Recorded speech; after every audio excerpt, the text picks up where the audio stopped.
Time to explore the 4Kids version of Winx Club again, everyone. It's a little hard for me to record things nowadays, but I finally managed to make some time, and we are back in our favorite 4Kids dub, everyone. The Winx Club dub, and it felt really great to come back to the series. Today we'll be going over episodes 13 and 14 of Season 1, Meant to Be, and Witch Trap. If you'd prefer to have an audio-only version of this video, then you can go ahead and check out the It Feels Like Magic podcast. It's available on Spotify, Apple, Google, and it even has its own YouTube channel if you're interested. There will be links in the description. But otherwise, let's go ahead and delve into the episode, shall we? Watch the dub and open my mind. Believe in 4Kids. Time to unwind. Can it be true? Let's wait and see if 4Kids dub can do everything amazing.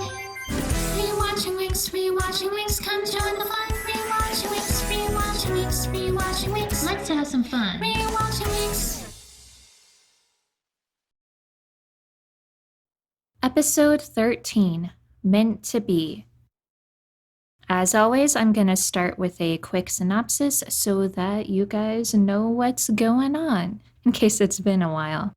So in this episode, Bloom goes back to Gardenia for break. While there, she discovers that she can see people's true selves, specifically the humans that live there. And this comes in handy, because while Bloom is there, Vanessa is approached by two businessmen who want to take over her shop. Initially, Vanessa goes along with it because she thinks that they have no ill will, but Bloom, thanks to her new power, sees right through them. So luckily, Vanessa does not agree to the deal, but unfortunately things don't end there. The two businessmen that wanted Vanessa's flower shop are furious over the fact that she didn't fall through and start attacking their business as revenge. Things keep on getting worse and worse, and one night Bloom has a premonition and sees the flower shop on fire. Bloom and her parents rush over in order to try to save it, and while there, Bloom is able to contain the fire with her newfound powers. But the incident unlocks a memory for Bloom of when she first arrived on Earth.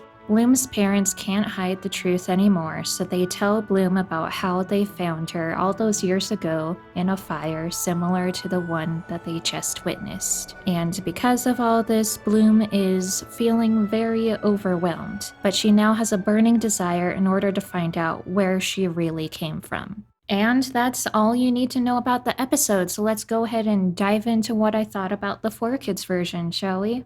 So, for these batch of episodes, not too much has changed for the most part, so I think this will probably be a bit of a shorter installment. However, there is one very, very significant change, and it has to do with Bloom and her family. So originally, Bloom did not know that she was adopted and believed that Mike and Vanessa were her birth parents. However, this was changed in the 4Kids version. She was already aware that she was adopted and still had a really good relationship with her parents, which by itself isn't really that strange, and honestly, it's kind of sweet since normally when we see adoption as a kind of subplot in a story, it's really miserable and depressing. So it's nice to see a case where things just work out and are really nice and sweet. But this does create a few strange things in comparison to the original, because that isn't the only thing that changed about Bloom's backstory. We're kind of getting into the end of the episode already, but since I already talked about her family, I might as well bring it up now. Not only does Bloom know that she was adopted, but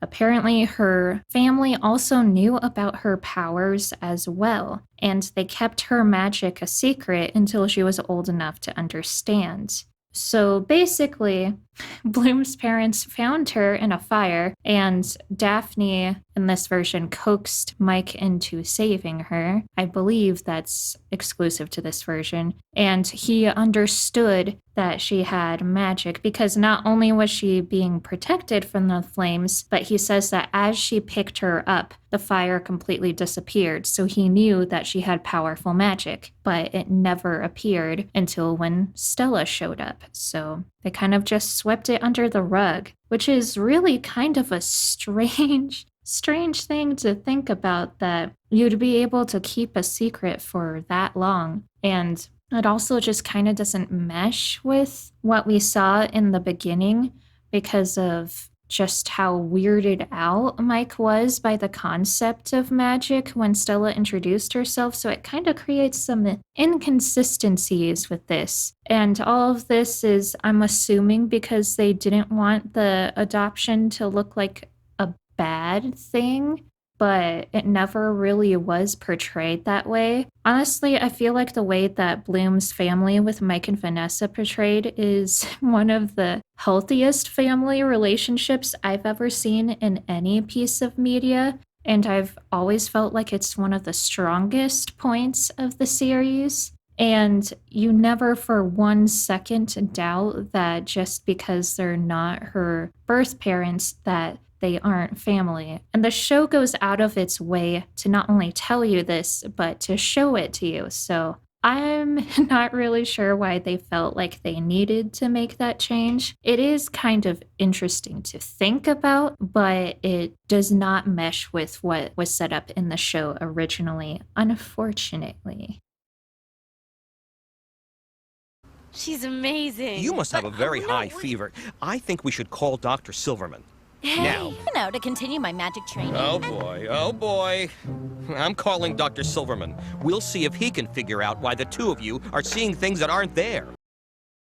But that kind of goes into the end of the episode. I'm going to circle back a little bit here now that we got the biggest thing that was changed out of the way. There really isn't too much else to say. I'll just go through some things that I noted here and there real quick. First off, the businessmen have really hilariously pompous evil business voices, which I found really entertaining. Bloom, I'd like you to meet some people. This is Mr. Bonner and Mr. Bonner, my future business partners. Hello. How do you do? Huh? I don't know if I was just dumb as a kid or what, but I remember actually believing the businessmen at first because they didn't appear evil, at least in the stereotypical way that you see in a cartoon. Whereas here, it's extremely obvious with their vocal performances, which isn't a bad thing, it's just funny. Next point here, I felt like the scoring in this episode in particular was a little bit obnoxious. This is something I have complained about with 4Kids, which is that they create all new music from like the songs to the scoring, which is really impressive. And I really do like what they create most of the time. However, it was kind of annoying in some episodes, this one included, because for whatever reason, 4Kids feels like they cannot have even a single moment of silence when it comes to the musical score, which can get very distracting, especially considering the fact that they don't take the simplistic approach. It's always very exaggerated and in your face, kind of similar to something that you'd see in Looney Tunes.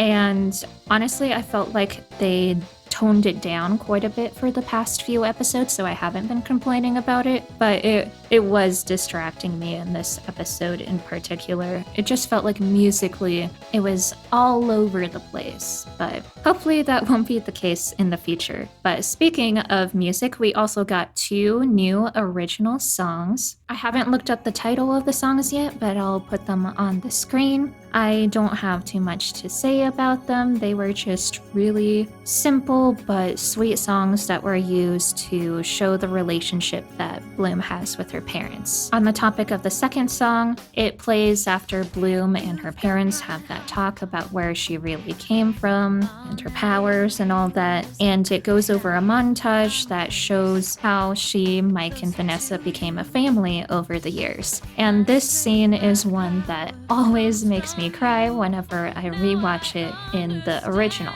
However, that wasn't the case here. I'll have to go back and check. I'll let you guys know in editing if I'm correct, but I believe they shortened the montage considerably for this. And then on top of that, the song that they did add, although by itself I have no issue with the song, I feel like it doesn't do the scene justice enough because when the montage plays, you're only focusing in on the song because of just how loud and busy the instrumental is, whereas originally it was a softer accompaniment so that you could focus in on the emotions and the images that are being shown to you. So it really starts to seek in just how special Bloom's family is to her, whereas I didn't really get that feeling here, which was a bummer because, like I said, I always cry when I see this scene because it feels so genuine and sincere, and I just did not get that here, which was unfortunate. It works fine enough as a scene, but to me it pales in comparison to the original, personally. I'm just about done, I guess, with notes for this episode. However, I did forget to mention one thing, which is the whole Bloom realizing that her parents knew about her magic all along plot, that thing. Another reason why I thought it was weird that they made that change is because originally Bloom has this kind of emotional breakdown because she realizes that she was adopted and thought that maybe her parents didn't care for her as much as she thought that they did, which makes sense. It obviously wasn't true, and they showcase that. But the reason why she's upset in this version is because they hid the fact that they knew about her magic for all these years. And Bloom thought that maybe they did that because they thought that she was weird or abnormal, which once again, I guess it does make sense, but it just feels unnatural and forced to me personally.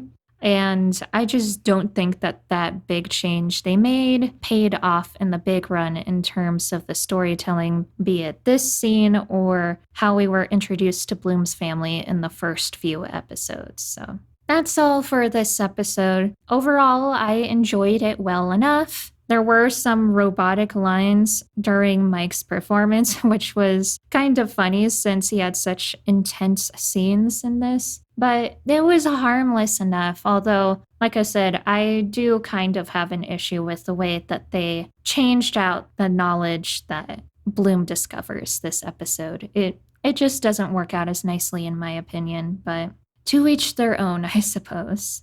So now that we're done with this episode, let's go ahead and get into the next one.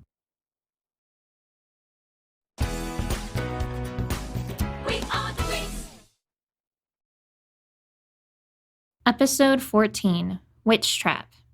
Here's a quick synopsis so you know what's going on. Bloom is frustrated over not being able to control her powers and is now on a mission to discover her true origins. She and Sky plan to break into Cloud Tower in order to find answers. But unfortunately, Riven, who now works for the Tricks, overhears this and reports it to them. Now that the Tricks are aware of their plan, they decide to use this to their advantage in order to try to steal Bloom's power. Meanwhile, Murda and Lucy get into a fight again, and Lucy basically ditches her as a friend. Because of this, Murda is determined to show the Tricks for who they really are, and she casts a spell in order to spy on them. And she discovers their evil plan to steal Bloom's power. So she goes out of her way in order to tell Bloom the truth. But unfortunately, she was a bit late. The Tricks are able to trick Bloom into believing that she's actually related to the ancestral witches. However, shortly after, Murda tells Bloom the truth, but in the process, she ends up getting cursed by the Tricks and transformed into a mere pumpkin. And that's all you need to know for this episode, so let's get into some of these notes, shall we? Once again, not too much to say about this one, at least in terms of funny dialogue and things like that. Just some minor changes here and there. There was one thing they added that I found pretty interesting, however. When Sky is planning to break into Cloud Tower and getting help from the specialists, we learn that it's going to be a full moon. And in this universe, witches' powers are doubled whenever there's a full moon. which was never mentioned in the original. And honestly, I don't think it makes that big a difference in this episode. However, I just thought it was a really fun thing to add in order to feel like we're actually in this world with them. On a funnier note, we still got Puppy Dog and Stiletto going strong with Riven and Darcy. I still can't believe that they got away with doing that in this show, given the dynamic that those two have. And yeah, not much else to say there. Just really surprising coming from 4Kids. But again, there was one thing I was baffled by that 4Kids did a little bit differently. I talked about this moment in a video I made going over the darkest moments in Winx Club, but there's a scene in this particular episode which really is extremely dark if you think about it. Bloom is trying to figure out the origins of who she truly is and is really insecure and scared. And then the tricks make Bloom believe that she's actually related to the ancestral witches, the same witches who essentially, not technically, but essentially destroyed her entire planet and presumably killed her entire family, which is extremely messed up if you ask me. And then on top of that, once Bloom discovers this information that she believes to be true, she completely breaks down and tries to confide in Sky, someone who she trusts and really appreciates. And when she tells Sky this information, he backs away from her and seems to be afraid of her. And they kind of are just on bad terms, and Sky just leaves and Bloom's on her own inside Cloud Tower or in the forest or wherever she was left. It happened on screen, so I'm not sure. But that is pretty darn emotionally intense, if you ask me. And really kind of adds some dimension to these characters, because you'd assume that Sky would be on Bloom's side no matter what.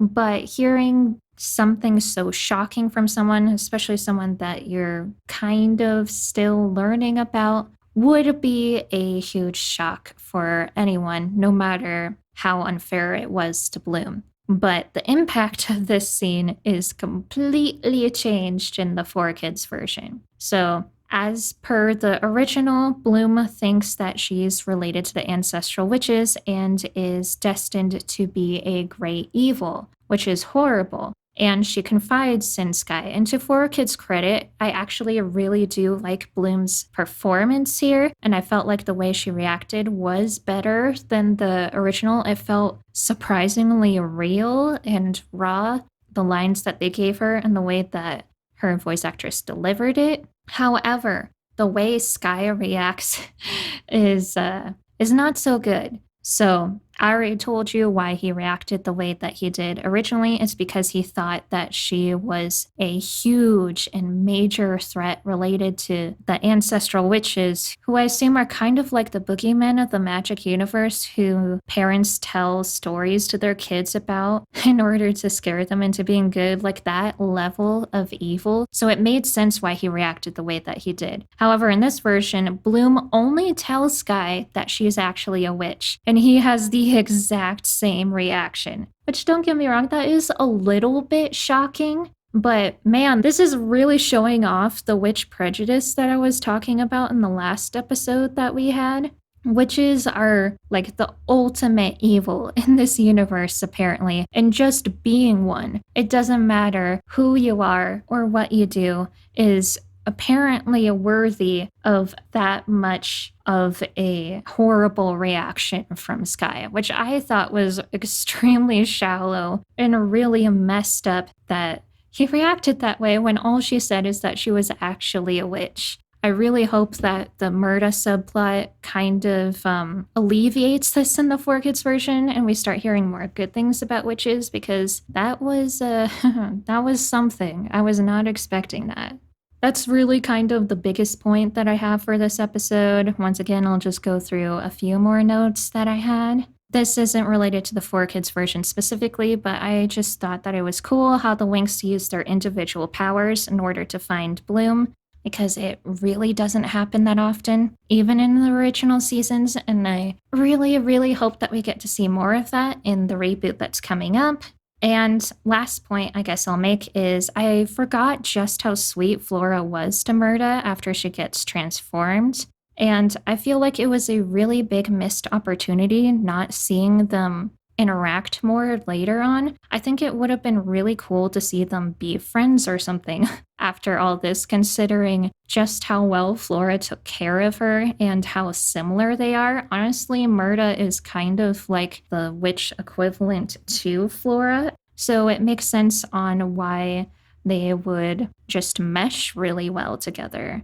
And I guess that's about all I have to say about this episode. So it's about time to start wrapping up here. I don't know how long this is gonna be, but notes-wise, I didn't really have too much to say for these episodes, unfortunately. For the most part, it followed things through, minus the two major plot points that I mentioned. I didn't really care for the way that things were changed. However, in terms of the greater narrative, it doesn't make that big a difference. I feel like it just weakened the story a little bit, which was kind of disappointing because it just felt unnecessary, which is kind of what 4Kids is good for, unfortunately. But once again, I did enjoy watching these. It's been a while since I last got into them, and I truthfully really do love getting to go through the 4Kids version of the series, because not only did I grow up with Winx Club, but I did also grow up with 4Kids too, and just not Winx Club.